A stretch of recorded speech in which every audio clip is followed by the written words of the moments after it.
That record holds now that the camera completely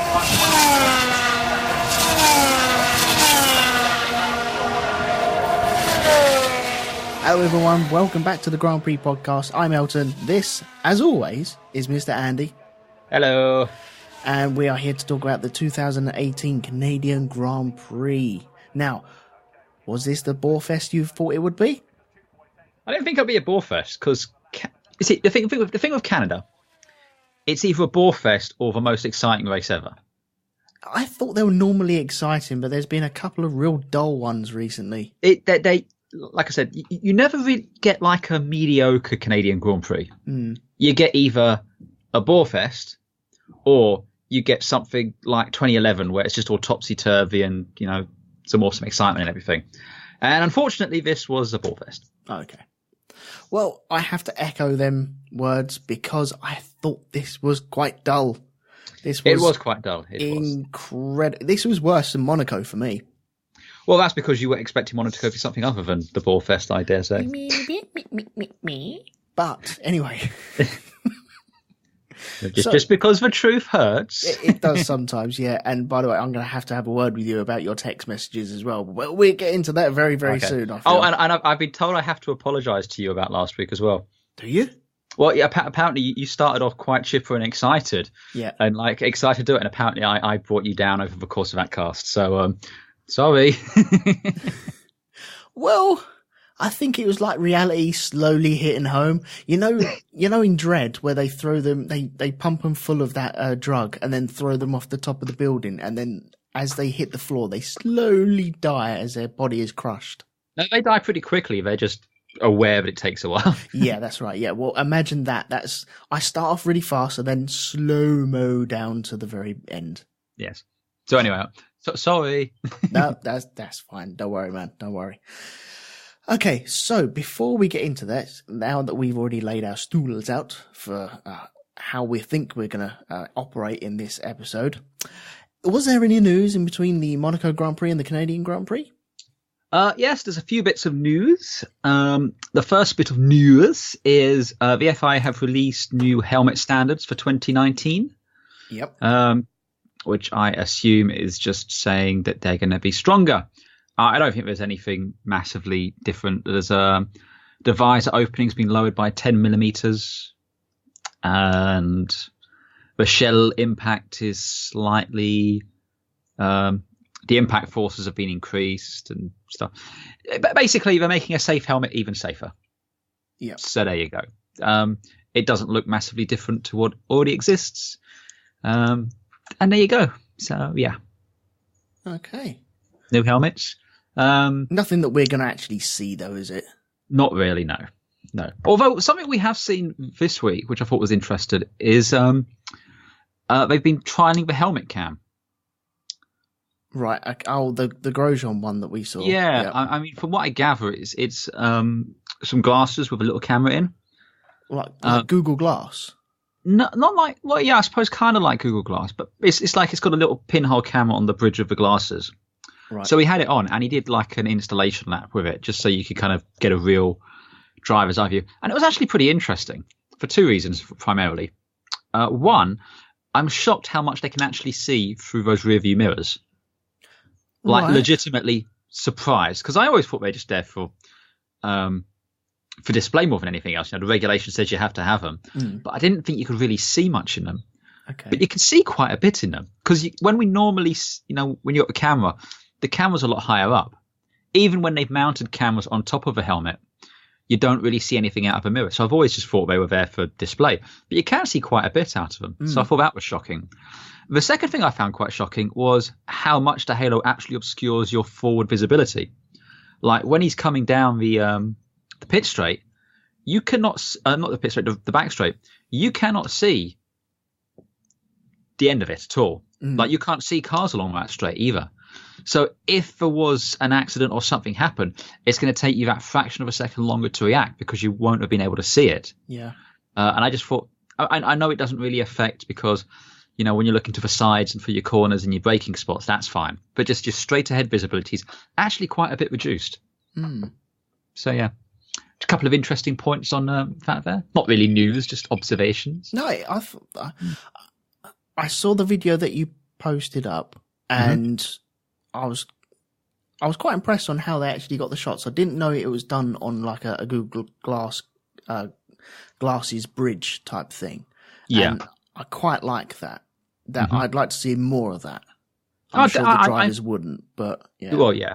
I quite like that they're trying out these different camera angles and different things to just see, what works, what doesn't work. And, I like to see some more of that. So that's kind of cool. What other news has there been? Mercedes brought 6 brand new engines to Canada. Right. And then had to turn around and send 6 brand new engines all the way back to the UK because apparently there was a QA problem with them or something like that, a quality control problem. Right. So they've had to go back. Because they haven't been fitted, they won't count towards anyone's engine allocation so far. And rightly so. Rightly so. But yeah, so basically Mercedes were in Canada without the uprated engine they were expecting to have and had to use an engine they were previously planning on running in Hungary and wherever the other teams were planning on using it, which is like a lower power circuit, I guess. So Mercedes were a little bit on the back foot because of that. Right, okay. Yeah, because all the other engine suppliers have brought upgraded engines, haven't they? Yep, pretty much. So, Mercedes, so that's Mercedes, Force India and Williams are all using the older engines. Not just old engines, old spec engines. Yep. What else was there? The ongoing Red Bull, will they, won't they, with their Renault, TAG Heuer engines. Thing has been pushed to Austria, I believe now. They said they won't make a decision until then. I have a couple of thoughts on that. Oh, well, please, after you, sir. Well, I don't think they're going to make any announcements this week or for the next Grand Prix because it's France and you don't want to upset your French engine supplier at their home Grand Prix. I don't think Red Bull gives 2 fucks about upsetting Renault at this point. I don't think they give a shit about offending them. I think it's more, maybe we just don't do that just in case. Because it's not like it's the first time they've announced they're leaving and they get stuck with them. No, that's true. That's true. And also Austria being their home Grand Prix, and they kind of own the Red Bull ring, surprisingly. I think that's a good place to actually make that announcement. Mm-hmm. What direction do you reckon they're going to be going? It's hard to say. Honda have been more reliable this year than last year, but Honda were more reliable in 2016 than they were in 2015. Yep. So, and again, they won the last time out with Renault. They, spoiler alert, just finished 3rd with Renault. So yeah, I'd say better the devil you know. And I would probably say stick with Renault. At least until 2020 or whatever. Yeah. 21, when the new engines come through. And then, because then everyone's kind of back to square one. So I would stay with Renault. I'm sorry, TAG Heuer. Yeah, I think I would stay with Renault, but I don't know. No, the problem is that Honda have had them 3 disastrous years with McLaren, and that has really tainted them. Oh, I think they've had a bit of a reprieve this year. Well, okay. So here's my thinking. Honda are starting to look a bit better this year because McLaren are still fucking nowhere. Yeah. And they spent the last 3 years blaming it solely on the engine. And now you can see that, no, it's not the engine. It was the car's fundamentally problem, which suddenly means that the Honda can't be judged as the fucking disaster it was being judged as. Yeah. And secondly, the reason why I think they might be wise to stay with Renault is they have a benchmark as to where they are against Renault and against McLaren. You can see how well your aero working. You can see how well, the chassis and stuff is working because you can compare it to those other two. If you go over to Honda, you're in that position that McLaren were in before, where you're effectively shouting into an echo box. you can't really judge. You don't have a baseline. And even if Toro Rosso keep the Honda engine, they've always been the B team. They've never been on a par with Red Bull. So even then, you can't really judge against that. So for me, if I was the Red Bull team, I'd be looking to stick with my Tag Heuers for at least until 2020 or 2021, whenever the next big engine changes, and see where we go from there. Okay, cool. I'm going to mention a few things, if you don't mind. Go ahead. Haas had... they told their drivers to go easy because they had a lack of parts. And we'll talk about that very, very soon. Max Verstappen got a bit feisty in one of the interviews, and because everyone is asking him about crashes, every question, nigh on every other question he's getting asked is, why are you crashing? Why are you crashing? Why are you crashing? And it got to the point where he was steaming. He was really, really cheesed off. And someone asked him again, but, what about these crashes? And he turned around and said, if someone else asked me about that, then I think I will headbutt someone. And it was just a flippant comment. It doesn't really mean anything, but, all of the media jumped on it. It was like, oh my God, he actually threatened someone. Okay, well, who did he threaten? He didn't threaten anyone. It's getting his elbows out and just saying, look, just fuck off, man. Honestly, just leave it out. You've asked me. You've got your answers. Now move on to something else. So yeah, no, that would make some sense there. Apparently, Max was here on his own. He didn't have his usual entourage with him. What, his old man and family? Yeah, exactly. Right. So yeah. Yeah, well, I know we're going into this very briefly, but yeah, I think he had a good weekend, and he had his first clean weekend as well. So. Pretty much. Renault has mounted their mirrors on their Halo, which I know you love. Have they? I didn't see that at all. Yeah. Right, okay. Do you want me to send you the picture? No, it's all right. It's only wing mirrors, isn't it? So, pretty much. Yeah, okay, fine. I didn't even notice that. There was a shot of... Okay, right, I will have a look at the picture. There was a shot of the Mercedes where I thought that they'd done it as well, but... No, I honestly didn't notice it one bit. Yeah. I'm just waiting for this photo to load out. Are they in exactly the same position as the Ferrari ones? Pretty much, yeah. So it's a copycat type thing? Pretty much. Okay, fair enough. I'm going to mention two things which are not Formula One related, but I hope you don't mind me mentioning them. Oh, quite all right, yeah. The first one is Formula E. They had a race in Switzerland, and people don't race in Switzerland because they don't have motor racing in Switzerland. So they haven't raced in Switzerland since 1952. Basically, after that big Le Mans crash, the one which basically forced Mercedes out of racing. Yeah. They also banned motorsport in Le Mans as well. Banned it in Switzerland as well, even though it was nothing to do. Le Mans isn't in Switzerland. But yeah, 55, that was it.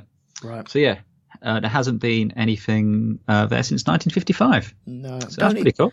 Don't expect Formula One to go there because, it's nice and peaceful, and they don't want the dirty engines clogging up their air system out there. That's not going to happen. That's just also they don't have any circuits there because the Formula E race was a street race, wasn't it? Yeah. And again, the rules for Formula One street races are a lot different to the Formula E rules. Yeah, definitely. So yeah. What else? Oh, another one on the IndyCar. I have to mention this. Oh yeah. I was watching the IndyCar last weekend, and the pace car crashed and burned on one of the formation laps. That was pretty embarrassing. That was wicked. He just floored it and just ended up ramming it into a wall. And the funniest bit about that is afterwards, you got all of the Indy cars that kind of stop behind him, and the guy sheepishly runs out and tries to pick up his bump and move it out of the way and stuff. I don't see Bert Mylander doing that, No, it's like a crash on the M1, isn't it? Oh, God. Oh, what do we do with this? Oh, nuts. Do you reckon anyone saw us? And then they look around and there's like 20 cars behind them just glaring at them. Now, you see, after that, there was some website was posting an article about like safety car instances, and apparently sometime in the late 90s, I think it was, Alex Wurz in Formula 3 collided with a safety car. Oh, no, he got taken out by the safety car. Oh, what, is he taken out of it? Yeah, but he got taken out by the safety car. Yeah, he'd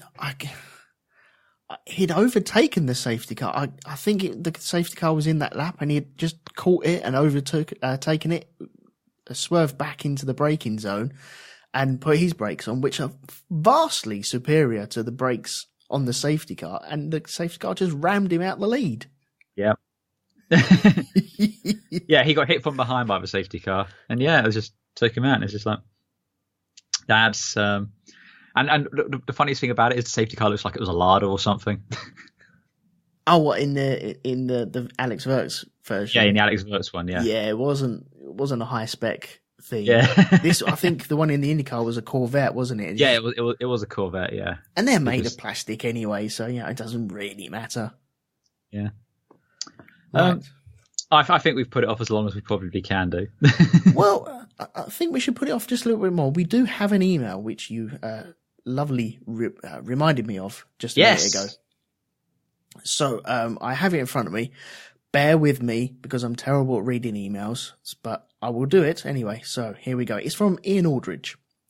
And he says, "Chaps, I haven't finished listening to the Monaco podcast, so you may cover this, but I also can't help the mixed feelings I used to have towards my favourite race of mine. I was discussing with friends the idea of separating the Monaco Grand Prix from the F1 calendar and making it its own event. The cars are too long and too big for Monaco now, and that makes overtaking so challenging. There is no freedom to find a 100-metre space to overtake a 5-metre car, even if it is wounded. Maybe what we need are a Monaco prototypes. Closed cockpit maybe? Give the F1 teams a guaranteed 2-car space if they want it. Make the manufacturers take it. And then fill the unused garages with invites to Volkswagen, Bentley, Tesla. Make some very Formula X style rules just for Monaco, and then make it the event it should be again. The different cars mean not compromising the cars for the rest of the season and introducing a new challenge to the drivers partway through their season. Make it the Triple Crown with Indy and Le Mans and make them all unique events in their sport." Just a thought on and opinion I'd like to flesh out with some experts of the sport like myself. Thank you for the great show. Only found you guys this year, but I look forward to it every time. Ian, sent from my iPhone. There we go. Oh, if Ian thinks we're expert, he's barking up the wrong tree there. we have a well-established disclaimer. We are proud idiots. We know nothing. Yes, with potty mouths as well. We are the Jon Snows of Formula One. We know nothing. Yeah. So all that being said, I've been saying this for years, and I keep on saying it. Le Mans, not Le Mans. I'd love to do a race at Le Mans. No, Monaco really doesn't have a place, in my opinion, on Formula One. If you turned up today as Monaco, like you never had a race there before, and said, "We want to run a Formula One race through here. Here's the circuit proposal," sort of thing, you would be laughed out of the FIA before you could even finish your presentation. Yeah, you'd get as far as maybe casino, and they say no, just no. The fuck are you talking about? Now, I don't think we mentioned this last time out, but apparently, Prince Albert, isn't it? Wants to extend the course. What he wants to do is, there's been some reclaimed land down before the tunnel and stuff like that. Right. And he wants to extend the course out that way a little bit. So I don't know, maybe there's more room for overtaking. The thing is, though, I think the second you do that, you undermine your reasoning for keeping Monaco in the first place. Right. In the historic, this is Monaco, has been the same for 50 years, which is already bullshit because it's already changed multiple times. But, this is the argument that's kind of become intrinsic to why we keep going to Monaco, for that historic, connection. There was something else that came up about that helmet cam thing. And it was when you compare, I think Gasly was using it, maybe in Monaco, maybe here, but they were comparing it to the onboard footage of Senna and how much more squirrely the cars are back in the day. Yeah.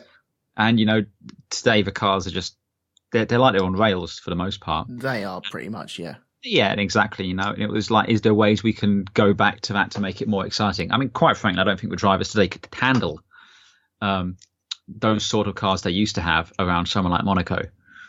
I don't think they get around the first Sandoval and boom, they'd all be off. They're different types of athlete nowadays. 100%. So, yeah, I think that's why back in the day, it gave better, more entertaining races, even if it wasn't as much racing, like passing and overtaking. It was still a spectacle to watch. Whereas now, when they're on these rails and they're just kind of, it's like they're on a Sunday drive, isn't it? Yeah. But anyway, we're not going to dwell on the boring race at Monaco because we've got the boring race at Montreal to talk about. Okay, fair enough. We'll move on to that then, yeah? Anyway, thank you, Ian, for the email. And if anyone out there does want to send any emails for me to butcher, then please send it to boxboxbox@grandprixpodcast.com. There we go.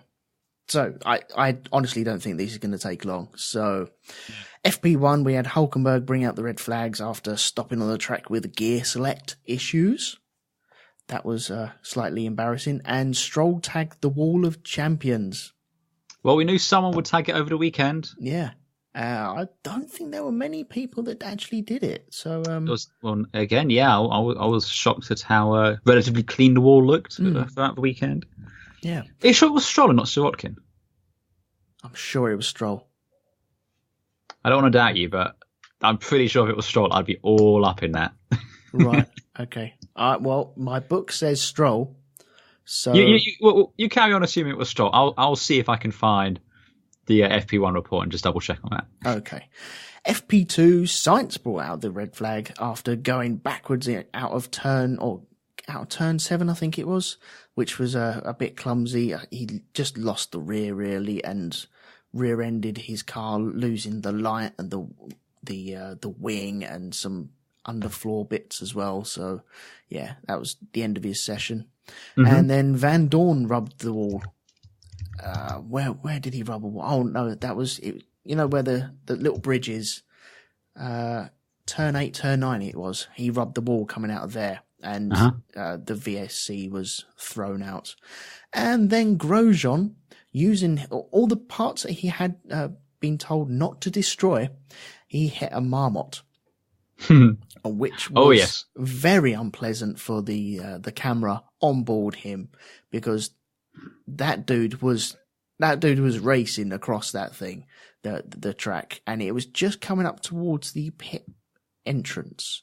Yes. Where this animal ran across the track and then was quickly exploded into a million pieces, which wasn't very pleasant. So, yeah. It was not. Which led to a rather amusing tweet where you speculated how ironic it would be if Grosjean was reincarnated as that groundhog. To which I responded that it's like rain on your wedding day. Because it's not really ironic, is it? It's not, no. No, it's not ironic. I get that. Thank you very much. You trolling me all weekend as well, man. Honestly. Incidentally, you were right. It was Stroll tagging the Wall of Champions. It wasn't a spectacular one, though, apparently. He just kind of crushed it a little bit. No, he touched it just enough to do enough damage to bring him back into the pits. Yeah. Okay, FP3. Nothing happened, but there are rumours that Gasly had an engine failure, which I do believe he had to take a engine change and dropped 10 places in the grid as well.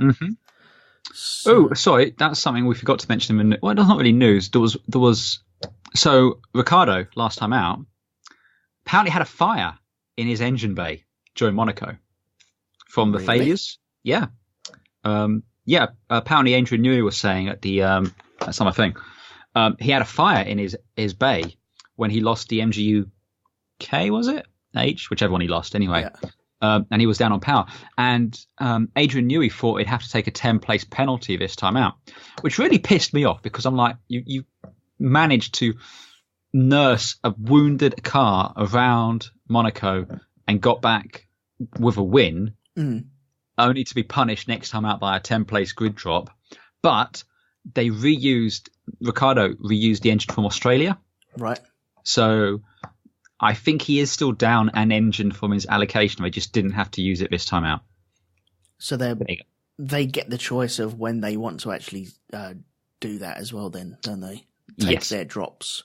Mm-hmm. And it'll probably be in I don't think it'll be Singapore or anyone like that. It'll be a place where they expect to not get any points. Basically, yeah. Maybe Silverstone? I'm thinking more Italy. Yeah, definitely. But we will see. But anyway, I just wanted to drop that in there while I remembered.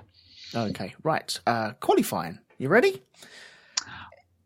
In qualifying Q1, we had Grosjean leaving his garage in a cloud of smoke. He does, let's be fair, he does have a Ferrari engine, so a bit of smoke is to be expected. Yeah, but this was...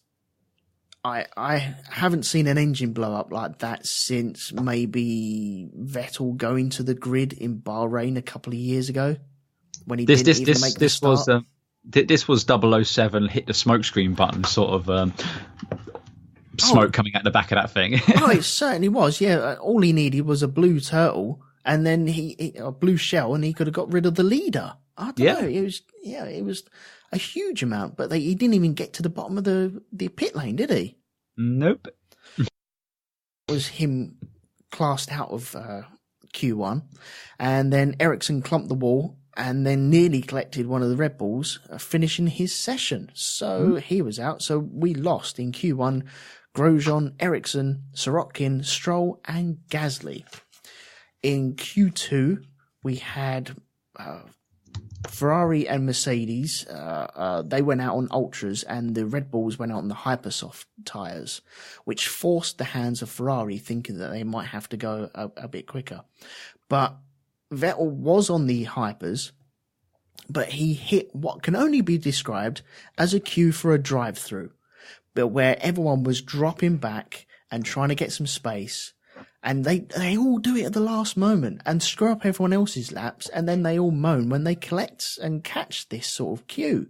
So all I can say is I think Charlie White should have a word with these guys and say, look, qualifying, you have deltas now. You hit the deltas, you work out your position further up the lap, earlier on in the lap instead of the very last corner, because that is getting silly now. It really is. Because all the heat and the pressures that they're building up all the way through that lap are dropping off when they get to the last corner, and they have to form a queue to get round. You shouldn't have these people forming a queue to go on a hot lap. It's ridiculous. Yep, pretty much. So that's so I'm starting to grumble already. It's already coming out. We're not even on the race yet. Yeah. No, that's right. So we lost. I was going to say before you do that, can I have a little rant? Yeah, a little rant. I got completely fucking confused on tyres this weekend, and it just occurred to me just how utterly stupid it is.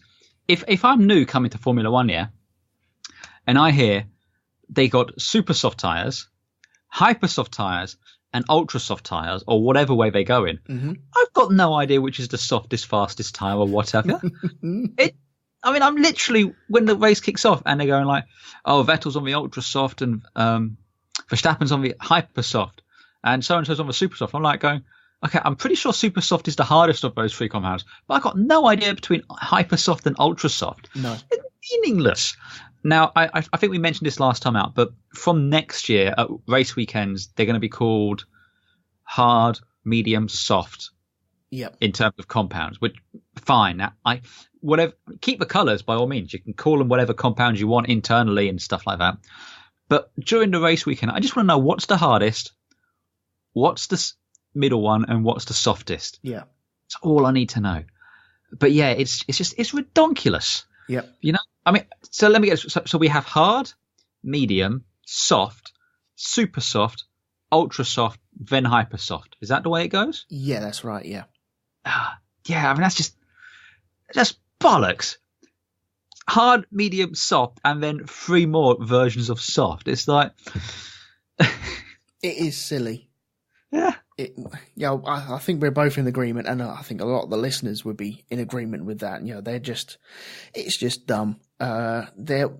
there was reports that they might actually bring 3 sets of tyres next season and just keep a white, what would the colours be? White, yellow, and let's say red. And that'll be your hard, medium, and soft, right? That's fine. And you got your green for inters and blue for wets. That's right. Yeah. Now the hypersoft. If let's say they brought hypersofts, they'll get recolored as red. They'll just now be the softer of all the compounds that they bring along, and from forever and until the end, it'll be white, yellow, and red. So I'd rather go with that. Yeah, I honestly I couldn't give 2 fucks about which different tyre compounds they're bringing in or something like that. Yeah. I just want to know who's on the harder tyre and who's on the softer tyre on that given day. Yeah. I don't care about the tyre performance between fucking Barcelona and Montreal. So I don't need to know if they're on the same tyres here as they were there. It means nothing to me. No, same here. And I don't want them bringing along tyres, but changing all the colours around and keeping the colours that we have at the moment. I don't want that. I want them to stick to 3 colours and that's all we get. Otherwise we got, well, they are on the soft, but really they're classed as the hyper soft, and then we got the medium, but really they're the ultra soft. And no. It's not right. So, that annoys me. Yes. Anyway, so where were we? Yeah, we lost Van Dorn, Alonso, Leclerc, Hartley and Magnussen in Q2.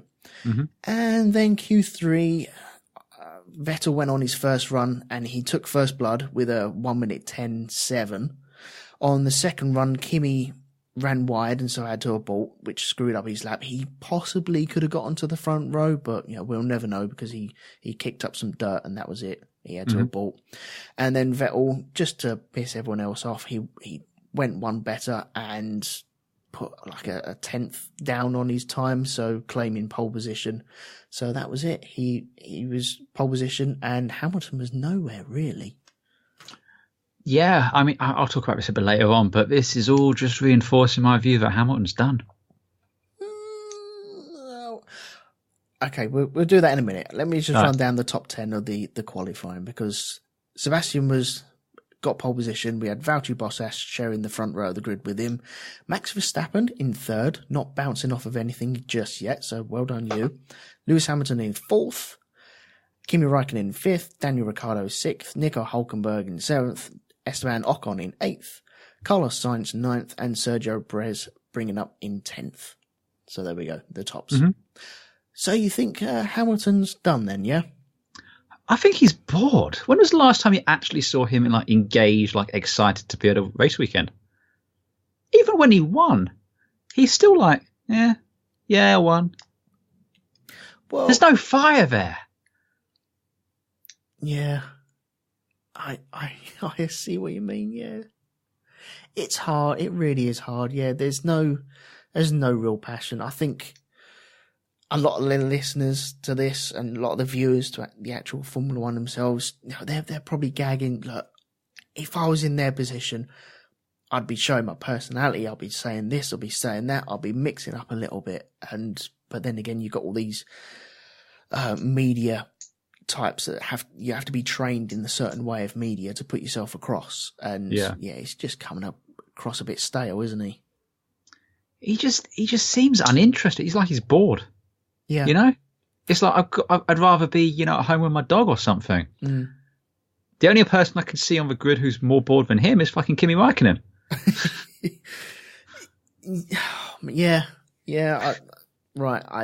I think it's time. At the end of the season, Kimi Räikkönen hangs up his helmet and lets Charles Leclerc in. I don't think he's going to have much say in it, to be perfectly honest. Oh, no. Well, I don't know. I think there has to come a time where I know Ferrari, that they've got a good thing going with Kimi at the moment because, he's raking in the points, isn't he? Yeah. But Hamilton, as you say, he just seems a bit, not disillusioned, but he's almost resigned to either leaving or he's not going to win this title. So he's just kind of sitting back and, where's the fire? Where's his next burning ambition? I'm almost wondering if now that Rosberg's gone, he almost feels like a Senna without a Prost, you know? Yeah. You know, he's lost that thing that was driving him forwards, that great, you know, competitor. Well, they fed off each other, didn't they? Exactly. And with Bottas, I think Bottas is far too congenial. He's just like, yeah, whatever, you know, he's Finnish. And those guys are the most laid back people on the planet. Again, Kimi Räikkönen. Yeah. Because basically the interview he gave after the Montreal the Grand Prix today is pretty much exactly the same as he gave in 2007 when he won the championship. Right. So yeah, all I'm saying is I wouldn't be the least bit surprised if he drags out confirming a Mercedes deal until the last minute, and then just says, you know what, I'm done. Yeah. I don't know. Yeah. It wouldn't surprise me now. It really wouldn't surprise. I think like Spain, when he's got a car and he's on pole position and he leads all the laps and he wins the race and it's kind of easy for him, he's quite happy and everything's rosy and going along, and you know nothing can beat me and I'm far from retiring. But when it hits a weekend like this, it's almost, I could be doing something better than this. Now, I don't want to see a Formula One without Alonso or without Hamilton or without Vettel or you know, any of the big names. But you know, I think we're slowly heading towards that. Slowly, I'm pretty sure you could see Alonso running down that fucking pit straight to the car to get off to his private jet. Yeah, he's probably in Le Mans right now. Well, he's certainly on the plane on the way to Le Mans right now. Yeah. I mean, anyway, we're getting ahead of ourselves. Shall we do the race? Yeah, why not? Okay, where do you want to start with this race? The only bit of excitement that happened in the entire race, obviously. Well, okay. Can I just say that there was a moment on the grid walk where Martin Brundle bumped into Winnie Harlow and he interrupted her talking to Hector Bellerin, who is a footballer. Ah, yes. And you know, he interviewed her and said, "Oh, so are you into Formula One?" And she said, "Well, no, I'm just here with my friend Lewis." Now, we will continue that story at the end of the race. Dun, dun, dun. Yeah. Okay, so the race started and it was all clean into the first turning, wasn't it? It was for the most part, yeah. But I suppose like Verstappen got his elbows out on Bottas, and then Bottas I quite like Bottas getting the elbows out there. You know, he wasn't letting anyone through there. Yeah, and it was nice to see he has you know, he got a bit of criticism, I think, that he wasn't hungry enough. When was it? Bahrain? China? It was China. Pretty much every race. Oh, Bahrain, definitely Bahrain. Yeah. You know, he wasn't. You know. Oh, if Lewis was there, you know, that would never have happened. Well, you know, Verstappen came through as a man on a mission, and Bottas was like, nope, and just blocked him beautifully. So, fair play to Bottas. Well done. Yep. And a state your claim there. Definitely. And let's face it, fair play to Verstappen for, you know, having the cool head to not, you know, throw it into the side of Bottas or wreck his car in the first corner. It got very close. There was onboard footage from Verstappen's car where it got really, really close. But you know, thank goodness they didn't touch. Yeah. Someone touched, though. Oh, okay, yes. So who was this then that touched? Well, so basically, we're coming up towards turn 5, is it? I think it's turn 5. Hang on there. Yeah. 1 second. Excuse me. 1 second. 1 second. I can hear something kicking off and I need to just pop there. But we're just talking about turn 5. 1 second. Yeah, no worries.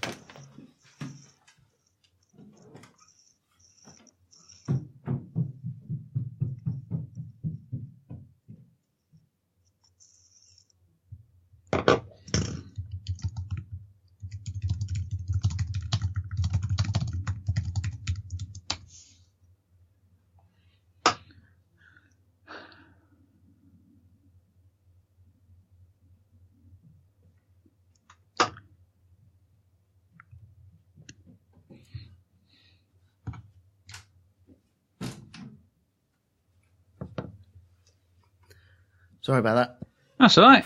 I thought I could hear arguments, and I was like, oh, for fuck's sake, I don't need arguments. What was it, arguments? No, it wasn't arguments. No, he was just talking, apparently. Okay. Just say when. When? Okay, so, no, it's not turn... It's just before turn 6, basically. Okay. Anyway. Sorry, I've got the Formula 1 footage on here still, and they've got the model, what's her name? Winnie Harlow. Yep. There, looking slightly embarrassed, but again, we'll get to that. Anyway, it's just out of turn 5, and they're going along that bit of a straight before turn 6. Yep. And basically, from the angle we saw, all of a sudden you saw Brendan Hartley up on the side of a wall, speared into the side of Lance Stroll, took them both out. Subsequent replays show that Stroll is a bit out of control. His rear steps out and pushes Hartley into the wall, which then caused him to go up and come into him. Apparently, I think he caught the front wing of Van Dorn. Oh, okay. So I think Van Dorn gave Stroll a puncture. That kicked out his back so that he collided with Hartley, and then from that went, straight to the scene of the accident. I was unaware of the Van Dorn connection, but then that would make sense because he came into the pits. He came into the pits and he replaced his nose by the looks of things. Right. But yeah, no, he either Stroll had a punch or he just got sideways or something messy happened. But yeah, Stroll instigated the crash. Yeah. But it wasn't like it was a deliberate thing. There was nothing he could really do about it. Although it did kind of annoy me where you had Claire Williams basically just coming out saying, "Oh, it's entirely Brendan Hartley's fault." It's like, look, I know you've got to back your driver and all that sort of thing, but look, it's clearly not a malicious thing or anything like that. Your guy had a puncture or whatever, had a problem, and collected them, and off he went. So anyway, they collided. This could have almost been a very nasty accident. I mean, it was relatively nasty, but you see the nose of that Toro Rosso sitting on the wheel. Yeah. And then you look at that gap in the halo, and you look at the nose of that Toro Rosso without the front wing. And honestly, I'm there thinking, I go, that can fit in that gap. Yep. So it just comes back again to the thing, go close cockpits for fuck's sakes, seriously. If safety is your big concern here, closed sodding cockpits. It's the only solution to it. Right. But anyway, but yeah, so there was a crash. Then we had about 5 or 6 laps behind a safety car. Can I just have a little word about the crash? Yeah, sure. Right. I think it was it appeared from my perspective that it was Stroll's fault where his car kicked out. Obviously, there was a bit of a puncture there as well, which would have caused that problem to happen. Very nasty, I thought it was. It was a place your hand over your mouth type accident at one point where you just saw these two cars almost imploding and throwing one up in the air as well. Almost had shades of Australia in 2015. Yes, yeah. That was, it could have got really, really nasty. Mm-hmm. And there was a comical bit as well because Brendan Hartley had lost his front wing early on in that crash, and it was collected, I think, by Van Dorn, and they came to rest on one of the runoff area, and then all of a sudden the wing just decided to join up with him as well, which I thought was quite amusing. Halfway through the crash, I thought, oh God, this is going to be a biggie. And then I thought, no, they got the halo. It's all right. Don't worry about it. It should be all right. And that kind of just relieves all that pressure of, shit, I don't want anyone to get hurt. That does take away some of that. So that I kind of like that. I didn't really think about the nose actually going in between the halo. Mm-hmm. But now you say it, that was, it has that possibility. Thankfully it didn't. I suppose we just wait until, it does one day and then we start going closed cockpits. But you mentioned the Claire Williams comment as well. Yeah. Now, we both love Williams. Williams is everyone's second favourite team. And, with Claire, Are you implying that Williams were a load of number 2s right now? Yes, definitely a number 2. A big number 2 as well. But Claire coming out and saying it was definitely Hartley's fault. That was almost I nearly bit my fingers off with that. I love Claire to bits. I love the Williams team to bits as well. But her coming out and saying that, and then saying, well, I haven't seen it, but that's up to my engineers to work out. I'm like, that's from a Donald Trump school of press conferences, isn't it? It is, yeah. You don't turn around and say, well, it was definitely this person's fault, but I haven't seen it. You don't say that in the same interview. So, that was a bit embarrassing. And there was no real consequences after that, really, was there? The guys got out and they're all fine, and there was no real no penalties implied after that, were there? No, they investigated it and they just turned around and said no further action was warranted. Yeah. Quite rightly so. Yeah, it's just Williams got to do something, man. Williams are fucked, man.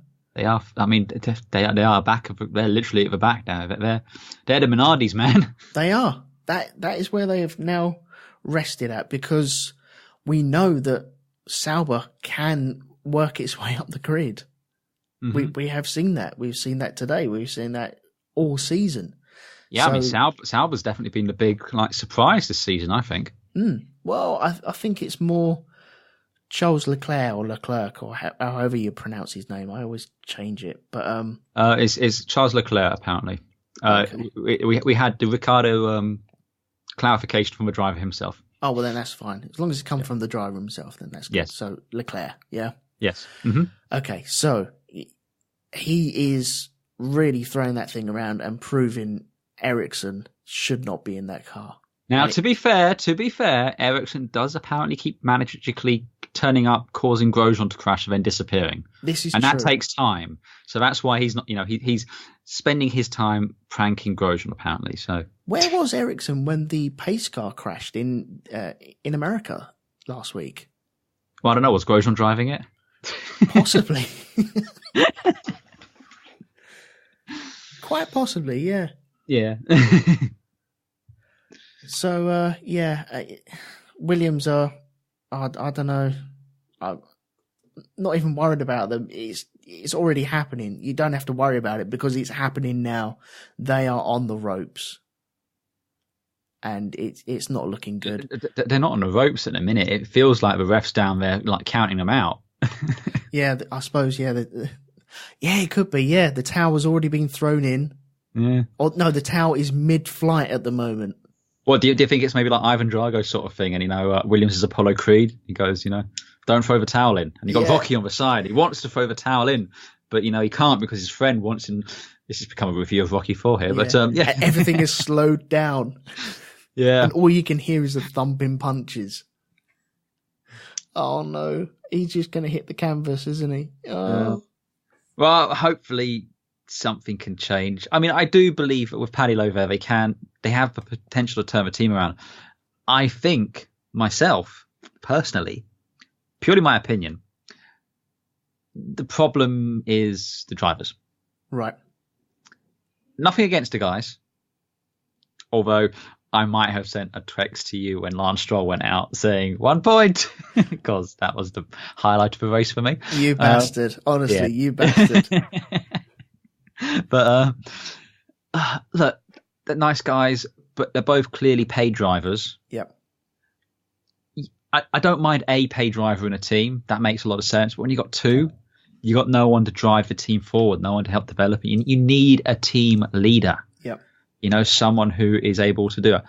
And I'll tell you what, I mean, you look at, like in Red Bull, Ricciardo is a team leader. He's there. He can be magnanimous when things don't work. He even said in the interview post race, he goes, I had these problems, but I'm not going to take anything away from Max. He did a great race today. He deserved to finish ahead of me. Yeah, that's a team leader right there. Even Grosjean, to be fair to him, and well, I'm going to say something nice about Grosjean. I'm shocked too, but remember back when they had the pit stop problems? Was it Australia? Yep. again, he stops. He goes back. He goes and puts his arm around a mechanic. And he says, "Look, we win together, we fail together." That's a team leader. I don't think Williams has that though. There isn't anyone to kind of give them a direction, a drive to go forwards. I think they're both pulling them in different directions and what have you, and they're just flailing. And it's not doing either of the drivers any good either, because at the minute, all we're looking at these, Stroll and Sirotkin thinking, "Oh, these guys are pretty shit, aren't they?" Whereas I think part of it is just because they're not giving them a chance to kind of, like with McLaren, you got, Van Dorn. I mean, Van Dorn, we can point to now and say, maybe you've got a few problems there because you're against Alonso. You've been there for 2 years now. You should at least start to be kind of up in your game a little bit. He's been a bit lackluster. Williams, though, they don't have that measuring stick. So you can say, okay, this is where the known quantity is. This is where you are, and, we're not getting there. And I think we're seeing that a little bit as well with Toro Rosso. Okay, with yeah. Gasly and Hartley. I think you need an old head and a young head in a team to get the maximum out of it. Yeah. Which is why I think with Ferrari, they've gone the other way. I think you want to get rid of Kimi. All respect Kimi. I love Kimi to bits. His ice creams are legendary around here.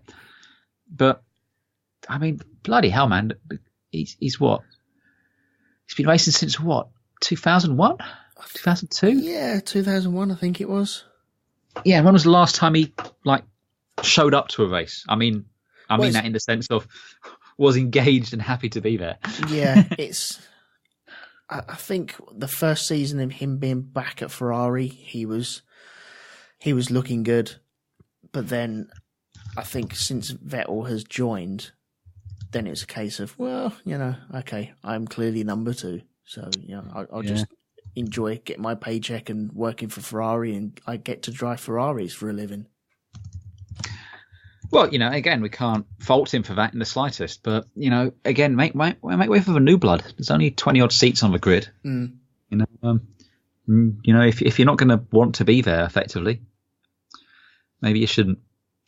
Yeah. But anyway, getting back to putting the boot into Williams, I think the problem's with the drivers. I think that's their biggest problem anyway. I don't think it's all their fault, though. That's the thing.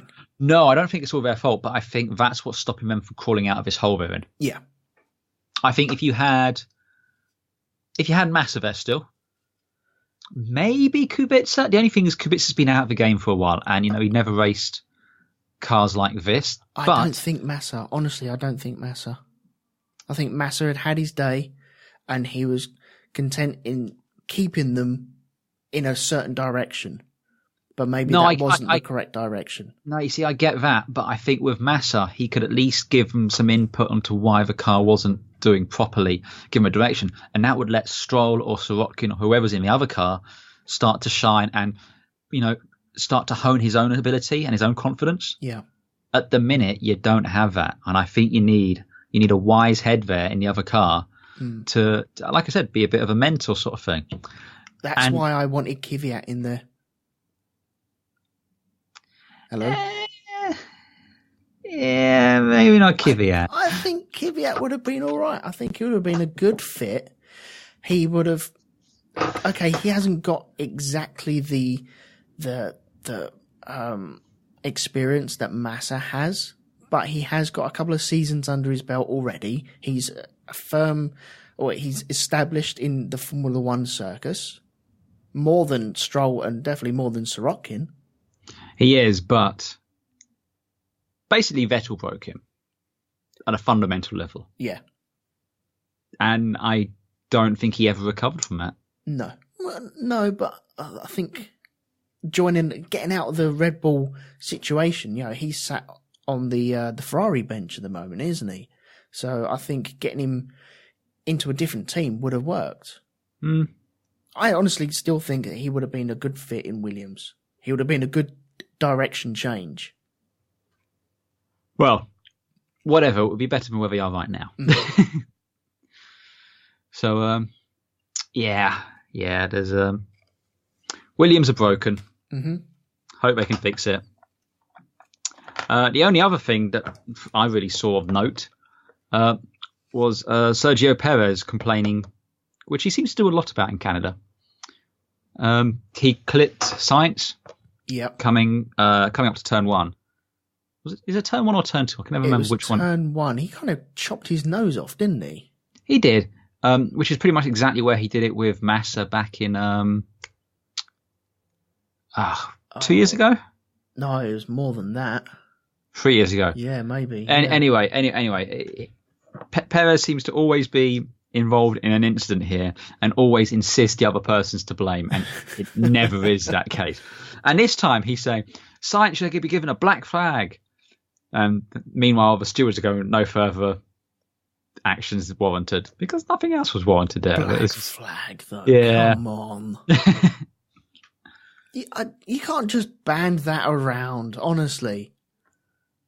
You can't just do that. You might as well, okay, well, why not just broadcast, well, he should be given a 30-second stop-go penalty and then receive another time penalty after we finish. Yeah, shut up. Just shut up. Just say that there was an incident, okay, fine, and then get on with it. Black flag, my arse. Yeah. So, I just think Perez should just like skip Canada. Just go home for the weekend. Yeah. Alonso was the only other DNF who had a broken exhaust, apparently. Okay. And yes, when asked what did he want to talk about after the race, he just said Le Mans. Yeah, well, that's his focus, isn't it? Yep. That's his focus. So, how pissed off would Alonso be if Montoya won Le Mans and then claims the Triple Crown? I could see that, but is Montoya on an LMP1 or is it an AMP2? I haven't got the list of where. I'm not saying it couldn't driving. happen, because we saw this last year at Le Mans, where an LMP2 car. They finished second, didn't they? They finished second overall, yeah. But I don't know. We all have to see. But he's the only driver closest to actually getting that at the moment, anyway, isn't he? So yeah. But we'll see. I mean, I think if Alonso wins in Le Mans this time out, and if McLaren show no sign of having a plan or anything together going forwards, he'll probably say, you know what, guys? You know what? I'm good. I'm good. I think I'm going to go IndyCar. And just do that. And I wouldn't blame him in the slightest. No, not one bit. I think there was a bit of talk with Zach Brown about moving, because Michael Andretti was over at this Canadian Grand Prix. Yeah. And, Andretti raced for McLaren, and then his team brought the McLaren over, and, Alonso was driving a McLaren branded Andretti car as well. Yeah. Mm-hmm. So there is that link. So it wouldn't surprise me if at the end of this season he went, yeah, okay, fine, thank you very much, good night. Montoya's an LMP2. So okay.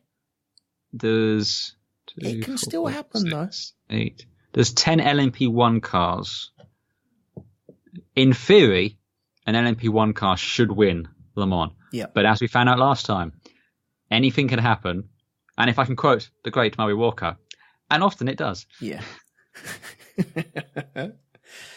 Okay, getting back to this race, we had the only other thing of note, really, because it was such a dull race, was Bottas running wide, overtaking the was it Sainz? I was trying to get. I mean, the Renaults they were both running really well, but they were making life difficult for cars trying to lap them. Yeah. Sainz just, Bottas started closing down Vettel a bit. He closed up about a second and a half, so he got the gap down to about 3 seconds, made a mess of it, and then Vettel just plugged in the fastest lap, basically saying, "Oh yeah, sorry, I was just cruising," right. Which was just kind of how dull this race was. I did think all the pit stops were pretty sloppy today, I have to say. They were, weren't they? Yeah. There was at least one slow tyre on all of them, or the jack didn't raise them up correctly or so smoothly, and I suppose we was just waiting for something to happen, really. I mean, I said this before, I think they need to go back to one, they need to shrink the size of the pit crews, but, what do I know? Yeah. So anything else in this race? I'm racking my brains, but this was a particularly dull. Oh wait, there is something else. Mm-hmm. something you wanted to talk about, I believe. Oh, okay, yeah. Okay, I'll get onto that 1 second. I think, am I right in thinking that the Red Bull Tag Heuers lapped the Renaults? Yes. That's embarrassing, isn't it? Oh dear, what happened there? Well, it is embarrassing, but that's another reason why I think they probably want to stick with the Tag Heuers. Yeah. Because they know that their chassis and their drivers and their package is that much better than the factory offering with that same engine. Yeah. So, yeah, that was my thoughts. But, again... Just embarrassing, I thought. What do I know about the inner machinations of these sorts and all that? Yeah. But, would you like to go on to your favourite bit? Of course, yes. Well, how many laps was this race run under? Was it supposed to be? Yes. What was it supposed to be? This was supposed to be a 70-lap race. Well, in the final classifications, it is only classified as 68 laps. Now, wonder why that could happen. Well, I will tell you. Do you remember Winnie Harlow that we met earlier on, where she was being interviewed by Martin Brundle, and he turned around and said, are you into Formula One? And she was like, well, no, not really. Well, they gave her the honour, and it would be an honour, because I would like to do this, and I'm sure everyone else would like to do this, of dropping the checkered flag at the end of the race. Now, it seemed, okay, from my perspective, because I don't know how this happened, she was probably past the checkered flag and just started waving it willy-nilly over it. Although she was there supporting Lewis Hamilton in his garage, so possibly saw Lewis Hamilton, got very excited, and then started waving the flag at him because, oh, you're the winner. I decree you the winner. And yeah, she brought out the checkered flag way too early, a lap early. And so hang on, where is it? It's under Article 43.2 of the Formula One sporting regulations. The result is therefore taken based on the positions on the race of lap 68. And the previous lap to when the checkered flag was waved. That's correct. Now, the article states, number one, it's a shame they have to write this, but then again, they have factored celebrities into this. It says, should for any reason the end of race signal be given before the leading car completes the scheduled number of laps or the prescribed time has been completed, the race will be deemed to have finished when the leading car last crossed the finishing line before the signal was given. So really, if you had like a fight to the wire, this could have been screwed up, couldn't it? Well, Daniel Ricciardo set the fastest lap on the last lap, but it was discounted. Oh, Jesus Christ. So he lost his DHL thing, and they told him live on Sky. Right. And his face was a picture. Because he's like, the thing comes up and says Max Verstappen got it, and he's laughing. He goes, nah, I got it. I got the fastest lap. And then the thing comes up, and his jaw drops open. He goes, no, that's a mistake. And then they told him, no, because of this, it was dropped back a lap. And he was just like, nah, that's messed up, man. And he's right. That is messed up. It is. So, for the love of everything that is holy, Formula One and FIA, please stop celebrities from getting involved in major parts of the race. For goodness sake. I don't want to see another Pele incident where he misses the end of the race. I don't want to see this happen again. This is just dumb. This is schoolboy stuff. Not 10 minutes before the end of the race do you say, oh, would you like to drop the flag? You know, there should be, okay, right, you go into a room, right, this is how you drop the flag, we give you the thing, we give you a nod, and then you go on that signal. That, I guarantee you that was not happened. That was, okay, right, there's the podium, speak to them two guys up there, that'd be alright. And they were, I don't know if they were speaking French or what, but yeah, it's just bad communication and an utter screw up. And well, even if they were speaking French, she's French Canadian as well. So oh, is she French Canadian? Well, she's definitely Canadian, so I'm assuming bilingual. I don't care. I honestly don't care. Yeah, no, I'm with you. I'm just saying, yeah, I don't blame her so much as the two next to her who just stood there and let her do it. Maybe they dropped something or was like, okay, yeah, we'll just get clarification. I watched them watching her do it. Right. Okay. They're standing there, they watch her do it, and then you get the radio message from Vettel saying, don't wave the flag until I finish the race. Yeah. Because he was worried about fans invading the track. Yeah. He's got his head screwed on. Yeah. But they stood there, and then when he came across, one of the officials waved the flag. Mm-hmm. But yeah. Yeah, you cannot be trusted. Apparently so. But yeah. I mean, all in all, it was a bit of a appropriate end to the race, which was a bit meh. It ended with a whimper, not a bang. Yeah. Okay. Well, with that done, I'm just going to run down the top 10 because that's all Wikipedia has at the moment, and it doesn't really matter. So Sebastian Vettel won the race from Bottas, who's in second place. Max Verstappen was in third. Daniel Ricciardo was in fourth. Lewis Hamilton was in fifth. Kimi Räikkönen, who got jumped, was in sixth. Hülkenberg was in seventh. Carlos Sainz eighth. Esteban Ocon ninth. And Charles Leclerc was in 10th position, picking up the final point. So congratulations to him. Well done, that man. Absolutely. That's right. Do you want to do driver standings and I'll do constructor standings? Yeah, sure. I should do the top 5. Yep. So in 5th place is Kimi Räikkönen with 68 points. Dropping down to 4th is Daniel Ricciardo with 84. Bottas jumps him to 3rd with 86. Hamilton is now 2nd with 120 points, and Vettel takes the lead with 121. Ooh, nice and spicy. Very close indeed. Yeah. Okay, there is no movement in the constructors' standings whatsoever. So we still have McLaren in 5th position with 40 points. Renault in 4th with 56 points. We have Red Bull in 3rd with 134 points. Ferrari in 2nd with 189 points. And Mercedes are still leading the championship with 206 points. So that is it. That's the end of that race. Quickly, before we go into our predictions and what we had. Yes. Where do you rate this in this season's races? Still think it's better than Monaco. Better than Monaco, yep. Better than Spain? Not as good. Maybe not better than Spain, but better than Australia. Okay. Yeah, our opinions on Spain and Australia differ, don't they? Yes. Okay, yeah.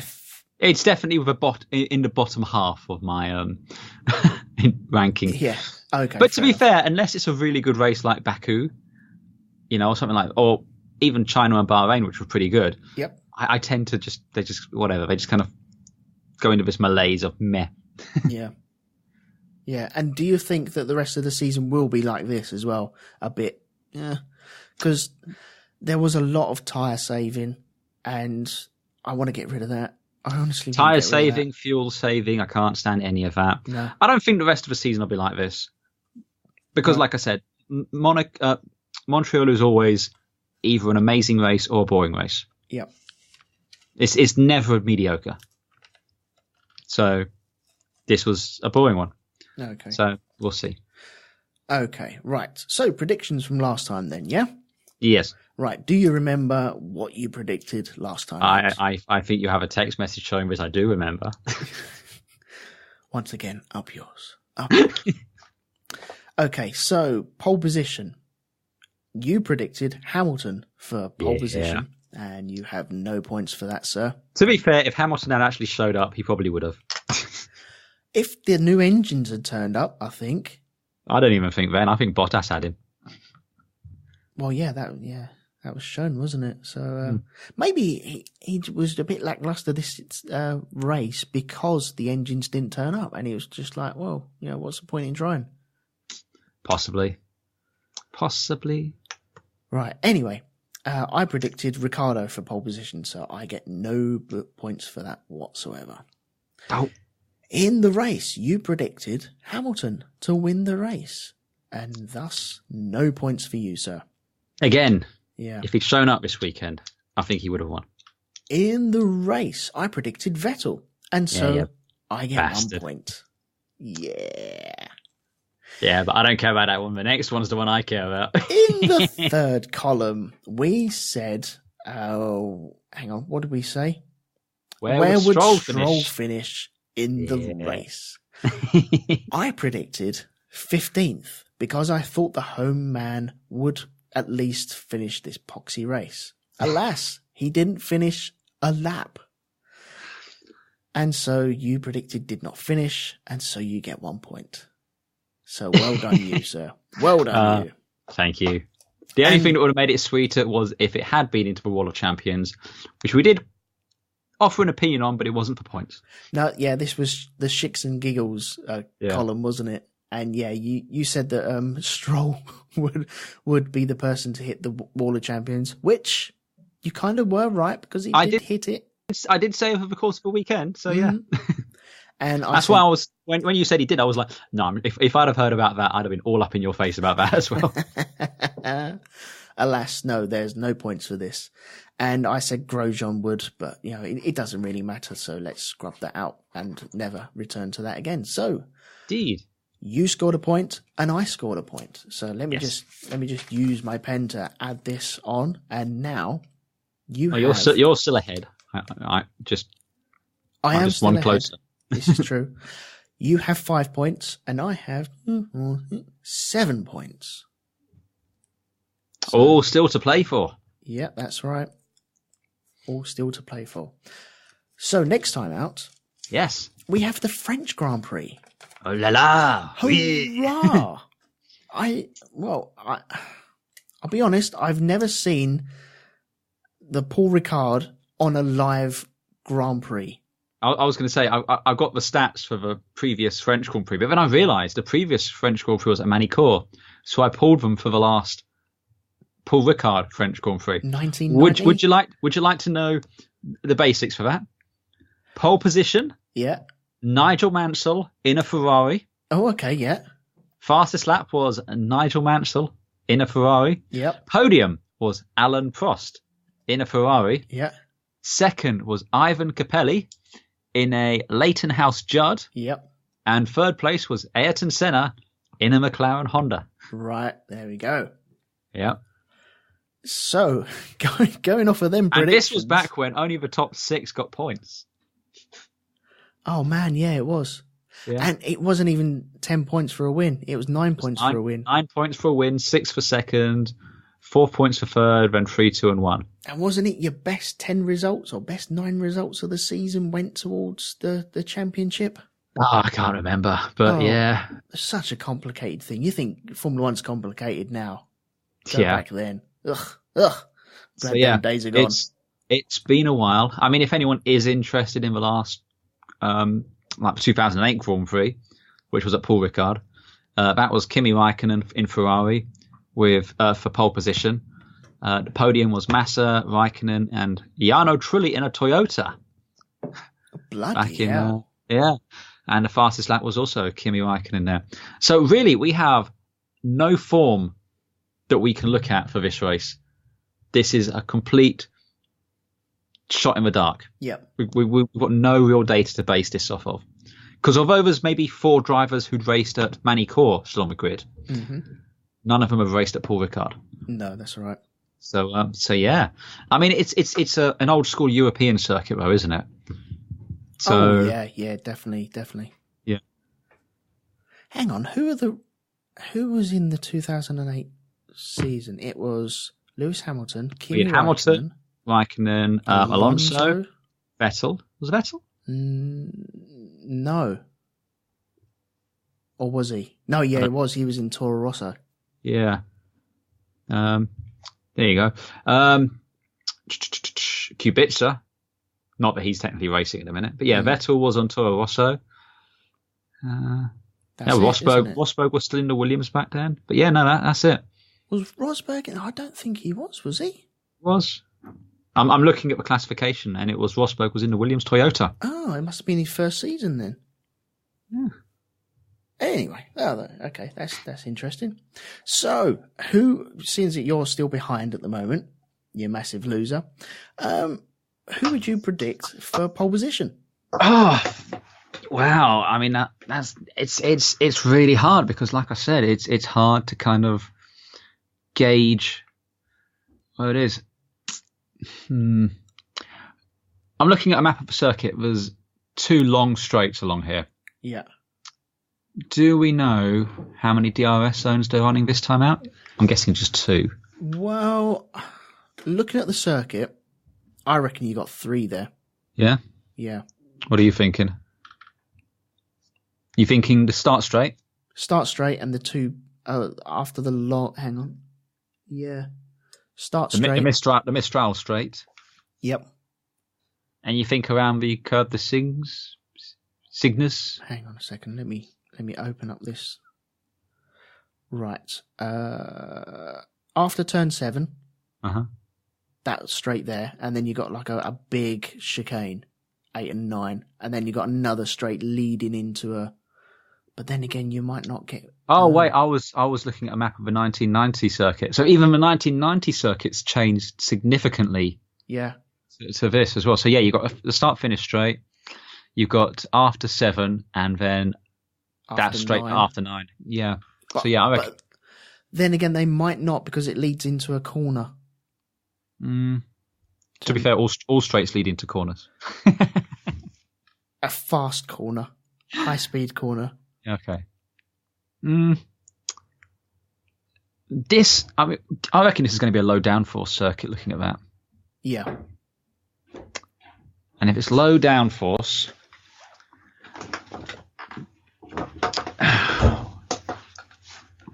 low downforce tends to favour things like the Red Bulls. Okay, because they're slippery through the yeah. air. Yeah. And although typically they're let down by their tag Huyas, but the upgrade they had this week showed they were at least as quick as the Mercedes current iteration. Yep. But then again, Mercedes might have their new engines out. They might indeed. You know what? I'm just going to go. I'm going to go with my safe bet, assuming he shows up. Lewis Hamilton. Okay, Hamilton. If he shows up. Okay, well then that's taken that away from me. So I will go with... Oh... Do I want to go Vettel again? I don't know. Vettel. I'm going to go with... Verstappen. I'm going to go with Verstappen. Ah, Max, eh? Yeah, for his very first pole position. Is it his first pole position? Yeah, he hasn't had one yet. Oh, wow. Okay, so the race. Who do you think will win? I'm going to go with who I want to win rather than who I think will win. Grosjean. I'm going to go with Ricciardo. Oh, okay. Scrub out Grosjean. Ricciardo. I think that's a good bet, actually. Yeah. Oh, I reckon Verstappen then. Yeah. Yep. Yeah, I reckon. Okay. Actually, has he had a pole position? I don't know. No, he hasn't. No, because I was thinking about his first win, but that was no pole positions. Took themselves out. Mm-hmm. Okay, so that's that. So, how many French drivers do we have on the grid at the moment? 3. We have 3. Okay, do you want to do something in the third column on top finishing French driver? I was thinking so. Yeah. I was thinking top finishing. Although, being English as we are. Yep. British as I prefer, because fuck the English. Being British as we are, it's always fun to poke the French occasionally. In a loving way, like you poke your younger brother sort of thing, just for shits and giggles. Definitely. So how about bottom finishing French driver? Okay, bottom finishing French driver. Okay, so shall I write Grosjean in your column now? Okay, so let's just I think we should guess the position that we think the lowest one will be. Yeah. With a bonus point if you guess who it is. Okay. So we're guessing the position. We're guessing the position first. Yeah. With a bonus point if we guess the driver. And it only counts if they are the bottom one. So if we were to guess Grosjean finishing, say, 13th, right, and he does finish 13th, but Ocon finishes behind him, doesn't count. It's got to be the lowest finishing French driver and their position. So kind of like we did a couple of races back in Spain. Okay. Right. Okay. Who do you reckon will finish lowest? Oh, I think you should pick first. You sure? Yeah, I think so, yeah. Okay. Gasly. No. You've got to pick a position. Oh, sorry. So what? Gasly's who you think's going to be there, but what position do you think? I think he will be 15th. Okay. No, hang on. 17th. Right. So if a French person finishes 17th, you get a point. Okay. Whichever French person it is. Yeah. But if it's Gasly, you get 2 points. Okay. All right. That's fine. Yep. Right. I'm going to go with...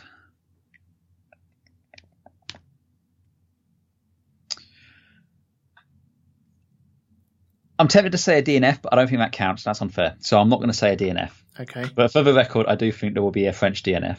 Okay. But I think the lowest finishing French driver will be... I want to go with 15th. 15th. Yeah. Okay. And I'm going to say Grosjean because you said Gasly. Well, it should have given me the option. No, I don't mind.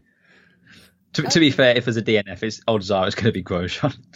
So let's just clarify this. If a French driver finishes 15th, you get a point. And no French driver finishes lower. Yep. If the bottom finishing French driver finishes 17th, I get a point. Yep. That point is doubled if it is Gasly. Yep. And the same with you if that last finishing French driver, which is a terrible sentence I never thought I'd ever say, is Grosjean, you get a double point for that. Yes, we've made this exceptionally overly complicated, but that's what we like to do in Formula One. We like to make things overly complicated to the point they probably don't work properly. Exactly. And we made a lot better if it was simple. See, it all ties in. All ties in. Yeah. All we need to do is wave a checkered flag. Like 3 laps before the end of a race. Yeah. Maybe wave it now and then finish the podcast. Yes, I like that. Okay. Right. So that's all set in stone, ready for 2 weeks' time.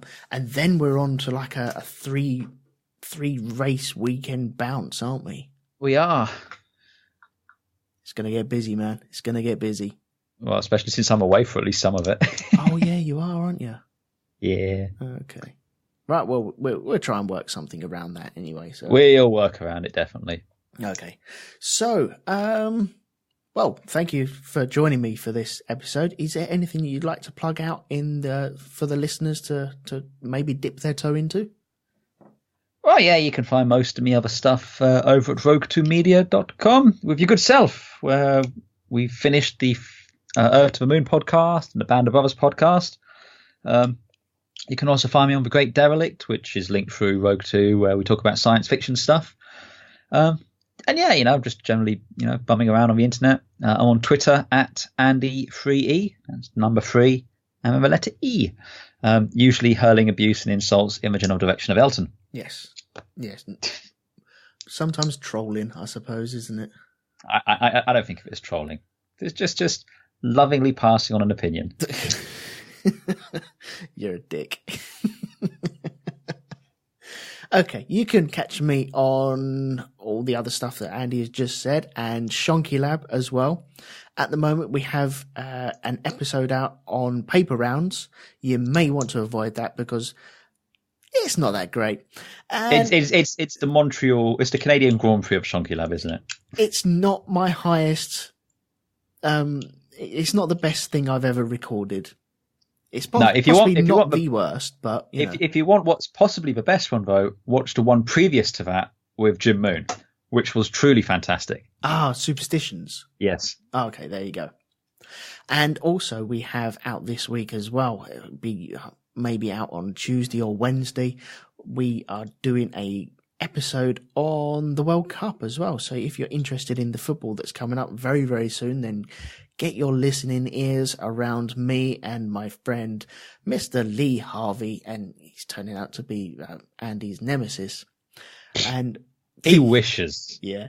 And we're talking about the World Cup, not just this year's World Cup, but all the other World Cups before that as well. Just picking out some highlights we have during them seasons, I suppose. So until next time, until the French Grand Prix, thank you very much everyone for listening. Please pop along to all the stuff that we've mentioned. Please download it, give us reviews, pop along to Patreon, keep the lights on for us as well. You can donate there, or you can donate directly to our PayPal account as well if you so wish. And please join us in France. So until then, thank you very much and goodbye. Au revoir.